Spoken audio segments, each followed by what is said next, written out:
দর্শক, প্রধান প্রধান সমন্বয়ক এবং ডক্টর ইউনূসের শেষ রক্ষাও হচ্ছে না। যেখানেই পাচ্ছে সেখানেই গণধোলাই দিচ্ছেন সেনাবাহিনী এবং আওয়ামী লীগ। এইদিকে সেনাপ্রধান কঠিন নির্দেশনা জারি করলেন। বিস্তারিত জানতে ভিডিওগুলো সম্পূর্ণ দেখতে থাকুন। চলতি বছরের ডিসেম্বরে নির্বাচন অনুষ্ঠিত হতে পারে, তবে 2026 সালের জুনের পর হবে না বলে জানিয়েছেন অন্তর্বর্তী সরকারের প্রধান ডক্টর মোহাম্মদ ইউনূস। আওয়ামী লীগ চাইলে নির্বাচন করতে পারে। আওয়ামী লীগ যদি নির্বাচনে আসতে চায় দেন তারা নির্বাচন করতে পারবে।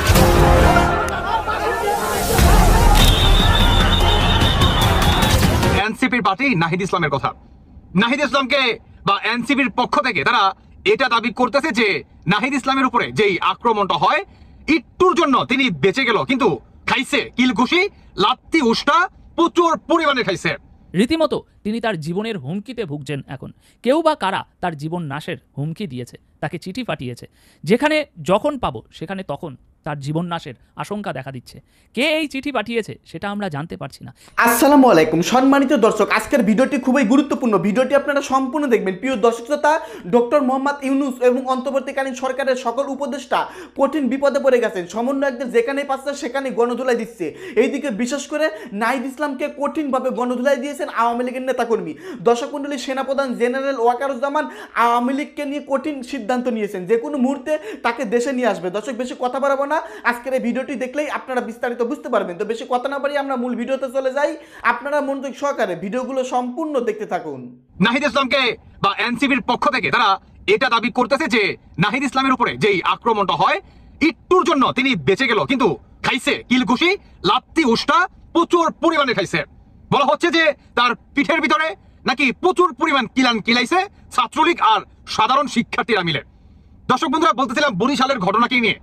এনসিপির পার্টি বা এনসিপির নেতা নাহিদ ইসলাম তিনি বরিশালে যান তার দলকে কিভাবে আরো বড় করা যায়, কিভাবে আরো সংগঠন করা যায়, এটার উদ্দেশ্যে তিনি যান।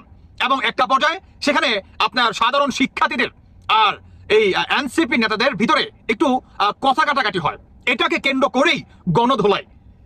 নাহিদ ইসলাম বা এনসিপির পক্ষ থেকে তারা জানাচ্ছে যে এই শিক্ষার্থীদের সাথে ছাত্রলীগও নাকি জড়িত ছিল। কোন ছাত্রলীগ? আওয়ামী লীগ।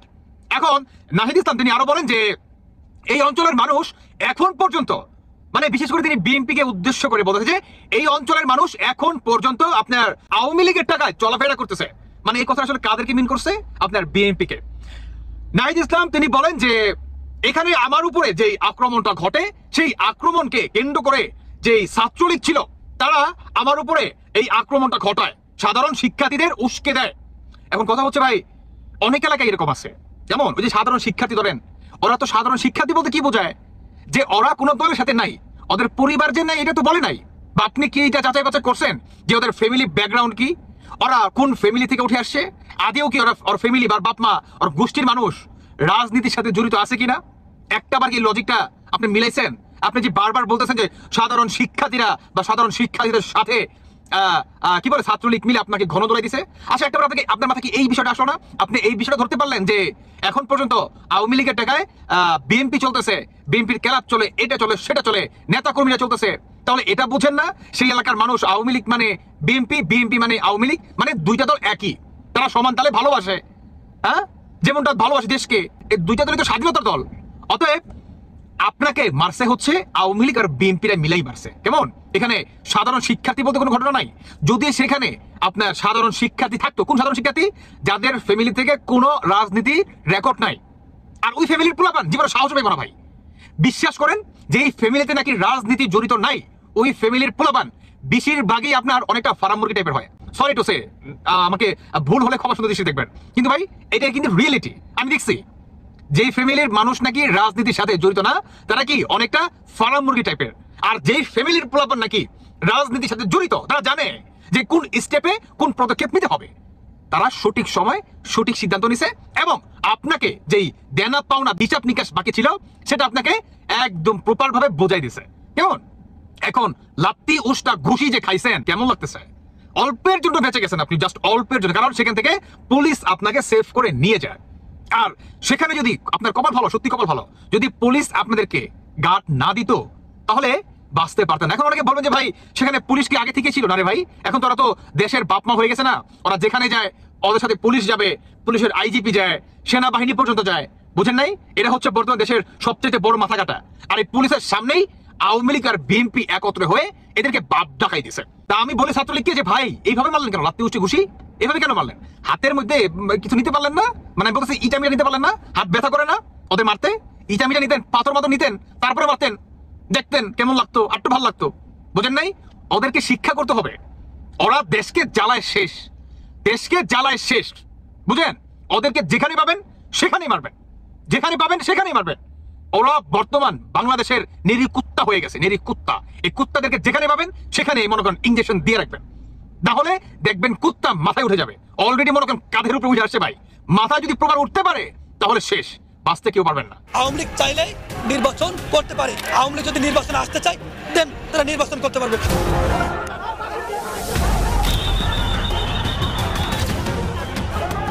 আপনারা দেশের সংস্কারের নামে এক একজন উপদেষ্টা কোটি কোটি টাকার মালিক হয়ে যাবেন, একজন সমন্বয় কোটি কোটি টাকার মালিক হয়ে যাবেন। আমরা জুলাই আগস্ট রক্ত দিয়েছি, আমরা জিরো, এটা হবে না। আমাদের কথা ছিল ডক্টর ইউনূস এই সকল যে ঘাটতিগুলো এগুলো পূরণ করবে। যে দুজন উপদেষ্টা ছাত্র থেকে গিয়েছে তারা রাজপথে থেকে, তারাও কিন্তু আওয়ামী লীগের হাতে নির্যাতন শিকার, তারাও গুম হয়েছে, তারাও মার খেয়েছে, পায়েটা ইনফেকশন হয়ে গেছে, দেখছেন মার খেয়েছে। আমরা চাইলাম, আমরা জানতাম যে তারা প্রতিশোধ হিসাবেও আওয়ামী লীগের বিচারের কাঠগড়ায় নিয়ে আসবে। আজকে তারা নিয়ে আসছে না, এবং নাহিদ এখন উপদেষ্টার পদ থেকে বেরিয়ে এসে এখন এনসিপির প্রধান হওয়ার পরে মানুষের সিম্প্যাথি পাওয়ার জন্য বলছে যে আওয়ামী লীগকে বিচারের আওতায় নিয়ে আসতে হবে। আরে ভাই, আপনি তো 4-5 মাস ধরে উপদেষ্টার দায়িত্ব পালন করেছেন। আপনি উপদেষ্টায় দায়িত্ব পালনরত অবস্থায় আপনি কি কি কাজ করেছেন বলেন? দেশের সাথে কি কাজ করেছেন? একটা দৃশ্যমান কাজ করেছেন? বরঞ্চ আপনি উপদেষ্টা থাকাকালীন অবস্থায় সচিবালয়ে আগুন লাগছে, বিভিন্ন জায়গায় আন্দোলন সংগ্রাম করছে, সচিবালয় জগন্নাথ ইউনিভার্সিটির শিক্ষার্থীরা তারা ঘেরাও করতে যায়। এটা খুব দুঃখজনক বিষয়, খুব দুঃখজনক বিষয়। আপনারা এই নাহিদ ভাইয়ের কথা বলি, নাহিদ উপদেষ্টা থাকাকালীন সে কি ঘোষণা দিয়েছে আওয়ামী লীগের বিচার হবে? সে কিন্তু বলি নাই। ডক্টর ইউনূস এখন কি বলছে? আওয়ামী লীগ চাইলেই নির্বাচন করতে পারে। যারা আওয়ামী লীগের সময় হত্যাকাণ্ডের সঙ্গে জড়িত ছিল না, একটা ভালো কাঠামো তৈরি করে আওয়ামী লীগ যদি নির্বাচনে আসতে চায় দেন তারা নির্বাচন করতে পারবে। আমরা কি ছাত্র জনতাকে তাদের নির্বাচন করতে দিব? এই দেশের জনগণ আপনারা কি নির্বাচন করতে দিবেন? দিবেন না। কারণ কি প্রকাশ্যে তারা ছাত্র হত্যার সঙ্গে জড়িত। নাহিদ যে সোশ্যাল ঘিরে দেখাচ্ছেন, এখন মানুষের সিম্পাথি পাওয়ার জন্য বলছেন যে আপনারা বিচারের কাঠগড়ায় নিয়ে আসবেন আওয়ামী লীগকে। আগে নিয়ে আসেন না ভাই, আগে নিয়ে আসেন, আমরা আপনাদের পক্ষে রয়েছি। আগে এই সামনের ডিসেম্বরের ভিতরে, নির্বাচনের আগে ডিসেম্বরের ভিতরে আওয়ামী লীগের দোষরদেরকে আইনের আওতায় নিয়ে আসতে হবে, তার পাশে নির্বাচন। আমরা অবশ্যই সংস্কার চাই, সংস্কারের পরে নির্বাচন আমরা চাই। হ্যাঁ আমরা চাই, আমরা রক্ত দিয়েছি, আমরা দেশের সংস্কার চাই।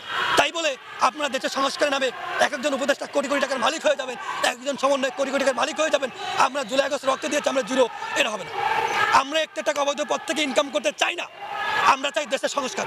আমরা সংস্কার চাই বিদায় ডিসেম্বরের ভিতরে আপনারা উপদেষ্টা থাকাকালীন কী কী সংস্কার করেছেন আপনারা মিডিয়ার সামনে এসে বলুন যে আপনারা এই জায়গায় এই খাতে সংস্কার করেছেন, আপনারা কয়জন আওয়ামী লীগ নেতাকে আইনের আওতায় নিয়ে এসেছেন, এটা আপনাদেরকে আমাদের বলতে হবে। হ্যাঁ, ধন্যবাদ ভাই। আমরা আসছিলাম শান্তিপূর্ণ আন্দোলনে, কিন্তু পুলিশ সরাসরি আমাদের উপর আঘাত করে, আর বলে যে এখানে আসার নাকি আমাদের কোনো অধিকার নাই। আমরা আসছিলাম যে হচ্ছে আমাদের ঢাকা ভার্সিটিতে প্রত্যেকবার ছাত্রপতি তাদের বার্ষিক বাজেট আসে 2,30,000 টাকা, রাজশাহী বিশ্ববিদ্যালয়ে আসে 2,30,000 টাকা, নোয়াখালী বিজ্ঞান প্রযুক্তিতে বাজেট আসে 1,20,000, এবং আমাদের জগন্নাথে বাজেট আসে ছাত্রপতি বার্ষিক 81,000 টাকা। কিন্তু আমরা এই বৈষম্যের জন্য এবং আমাদের হলের জন্য শান্তিপূর্ণ আন্দোলনের এই জন্য এখানে আসছিলাম। তারা সরাসরি আমাদের হাতে আঘাত করে এবং লাঠি আঘাত করে বলে এখানে আসার অধিকার আমাদের নাই। আমাদের আশা দেখে পুলিশরা টিয়ার শেল নিক্ষেপ করে, আমরা আসছি এটা দেখেই তারা টিয়ার শেল নিক্ষেপ করে, এবং সাথে সাথে তারা হচ্ছে বলে 44 ধারা জারি। কেন তারা কি কালকেই আমরা বলে দিচ্ছি যে আমরা যমুনাতে শান্তিপূর্ণ আন্দোলন করবো, মাত্রাই দিতে পারে না, যার কারণে আমরা কালকে রাতে এই 3 দফা দাবি, এই 3 দফা দাবি কিন্তু আমাদের আরো গত 5-6 মাস আগের দাবি। আমরা এখন আবার নতুন করে আমরা সেই দাবি নিয়ে ইউজিসির সাথে বৈঠক, আমাদের আসার কোনো বার্তা দিতে না পারায় আমরা কালকে রাতেই বলি আমরা লং মার্চ টু যমুনায় যাব। এটা আমাদের পূর্ব ঘোষিত কর্মসূচি ছিল, সরকার সেটা আগে থেকেই জানে। আমরা শান্তিপূর্ণভাবে আসতেছিলাম, এতদূর আসতেছিলাম, কিন্তু হঠাৎ তারা কি করলো, আমাদের নারী শিক্ষার্থী, আমাদের শিক্ষার্থীদের উপরে আমাদের টিয়ার শেল নিক্ষেপ করা শুরু করলো। ইভেন আমরা তাদের সাথে ঝামেলায় যাবো না দেখে রমনা পার্কের ভিতরে প্রবেশ করি, ওইখানেও তারা টিয়ার শেল মারতে উদ্যত হয়। এটা কি ধরনের ব্যবহার ভাই? যদি শান্তিপূর্ণ আপনাদের সাথে আমরা মারামারি করতে আসি,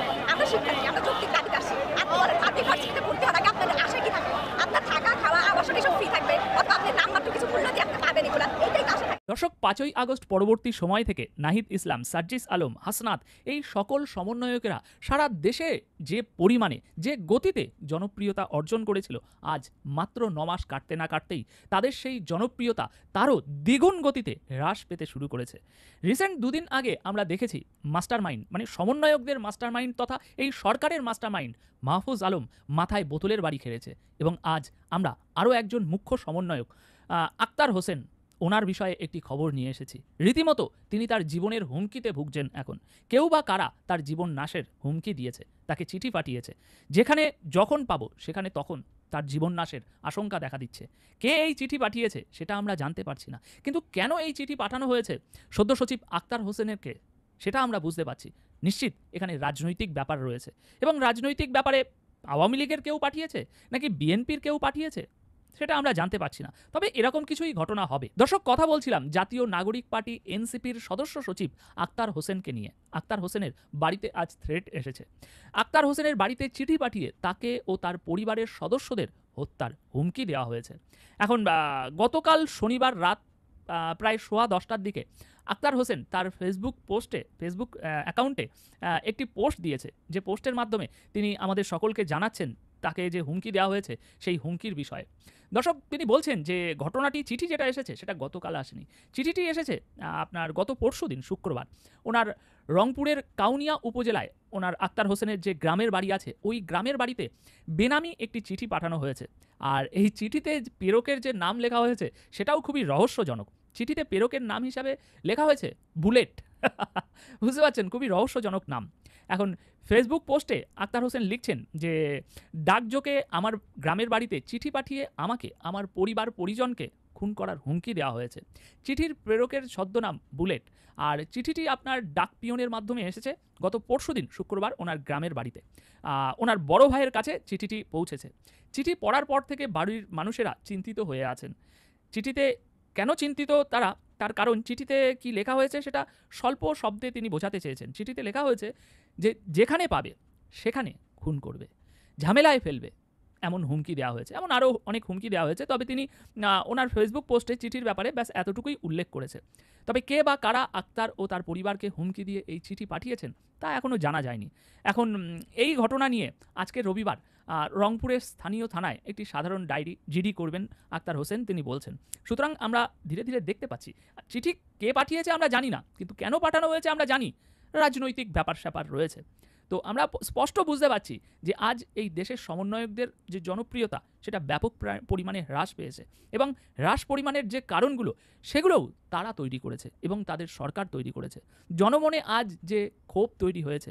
সম্মানিত দর্শক, আশা করতেছি ভিডিওগুলো আপনারা সম্পূর্ণ মনোযোগ সহকারে শুনেছেন এবং দেখেছেন। বর্তমান দেশের অবস্থা, রাজনৈতিক পরিবেশ, এগুলো নিয়ে কিছুই বলার নেই। আশা করতেছি অত্যন্ত গুরুত্বপূর্ণ আলোচনা দেখে আপনারা বিস্তারিত বুঝে গেছেন। প্রিয় দর্শক মণ্ডলী, বর্তমান দেশের পরিস্থিতি, বর্তমান দেশের রাজনৈতিক প্রেক্ষাপট, তাছাড়া আজকের এই ভিডিওতে যেসব প্রতিবেদন দেখতে পারলেন, এইসব সম্পর্কে আপনারা যদি কিছু বলতে চান, আপনাদের ব্যক্তিগত তথ্য মতামত ভিডিওর কমেন্টে অবশ্যই লিখে ঝটপট জানিয়ে দিবেন। ভিডিওটি এখানে শেষ করছি।